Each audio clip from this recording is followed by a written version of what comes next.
Tonight, an LGBTQ teacher at a local Catholic school is talking about getting fired for being in a same-sex relationship.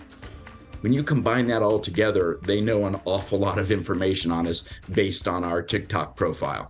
Lawmakers from both parties are now trying to limit or outright ban TikTok in the U.S. And Ejiro Evero is moving on from the Broncos, and he already has a new job.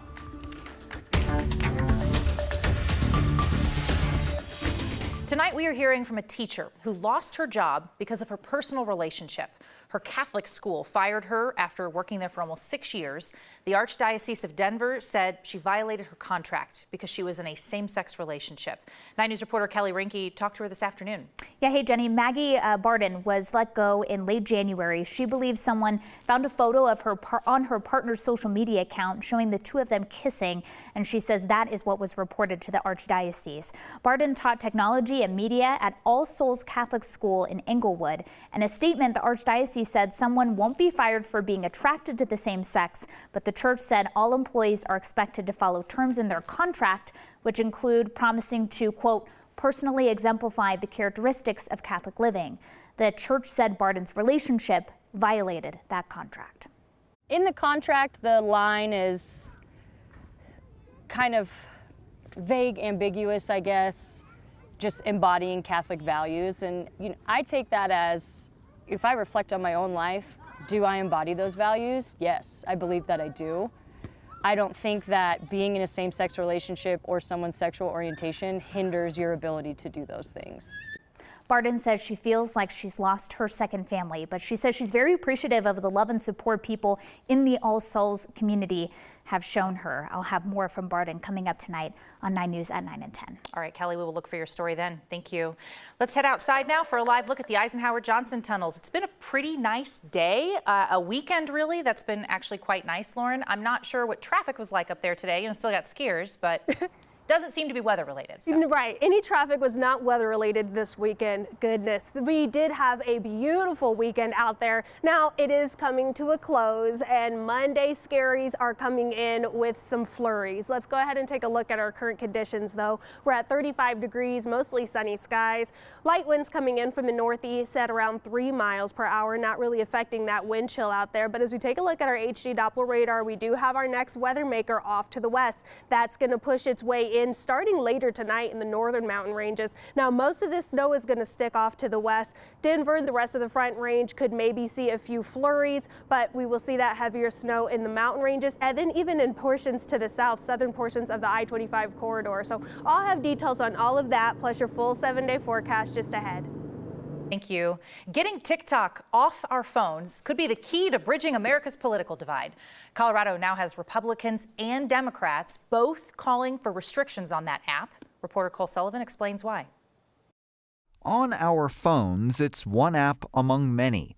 But TikTok has attracted attention and anger now from politicians on both sides of the aisle. Apple and Google should remove it from their app stores today. At a tech event in Boulder Sunday, Colorado Democratic Senator Michael Bennet argued TikTok's Chinese parent company poses a national security threat. That's subject to Chinese law that says when we ask you to cough up data on the American people, you have to cough up data on the American people. He wants Apple and Google to stop users from downloading it. I think for all intents and purposes, kill the app. John Cilio is a cybersecurity expert who says the data spying concerns are legit.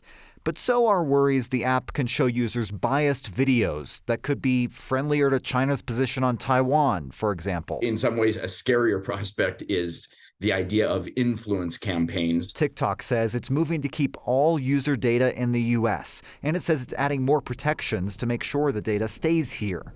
But now, with Republicans and Democrats both demanding TikTok restrictions, Cilio says something is likely going to change. And the fact that it has bled across political lines and that we've got leaders on both sides talking about it, that's a great sign because something likely will get done in that case.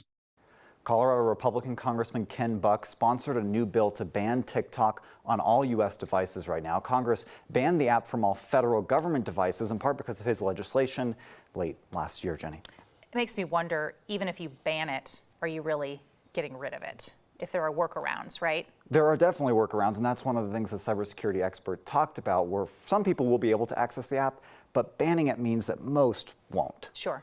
So it's a difference maker, perhaps, but all right, cool, thank you. One person is dead and 4 are hurt after an overnight shooting in El Paso County. This happened in Falcon, northeast of Colorado Springs. Deputies say they got a bunch of 911 calls around 1 in the morning from people hearing shots fired in a neighborhood there. 5 people went to the hospital, 1 of them died. Detectives are still looking into what exactly happened. They do not think this is a random crime, and they're still searching for suspects. On Tuesday, President Biden will deliver his State of the Union address. He's expected to talk about lowering prescription drug costs, rebuilding infrastructure, and making a case for his reelection. If he decides to run for re-election, he hasn't formally announced that yet. Republican Governor of Arkansas, Sarah Huckabee Sanders, will deliver the GOP response. She was elected back in November, the first woman elected governor of that state. She said in a statement she's thankful for the opportunity to, quote, contrast the GOP's optimistic vision for the future of the failures of President Biden and the Democrats. And a man from Colorado will be at the State of the Union, Richard Fierro. He helped subdue the gunman during the Club Q shooting in Colorado Springs.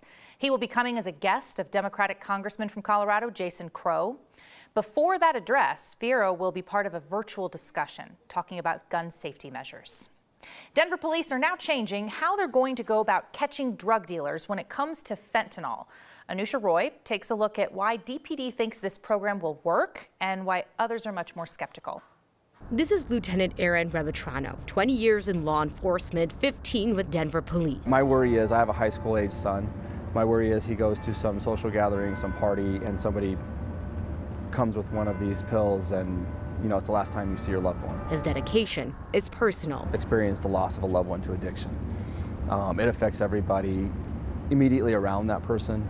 Today we talked about DPD's newly created fentanyl investigation team, a team of 1 sergeant, 5 detectives, to try and disrupt the groups bringing drugs in Denver and investigate overdose deaths to find dealers. The ultimate bad guy of drugs, this is it. The team was created because of how bad the fentanyl problem has become, but also because of the new law that increases penalties for dealing fentanyl.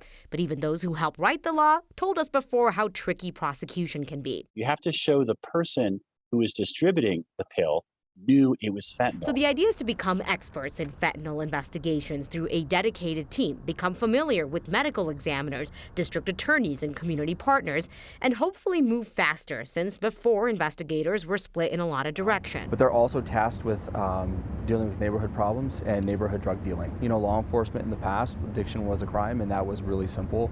Now we know it is a mental health issue, it is a substance abuse issue. It's not enough of a change in approach for Lisa Ravel, though, with the Harm Reduction Action Center. We chatted over email today, and she wrote, "You don't get the cartel that way or even mid-level sellers. You only get low-level sellers who are also people who use drugs.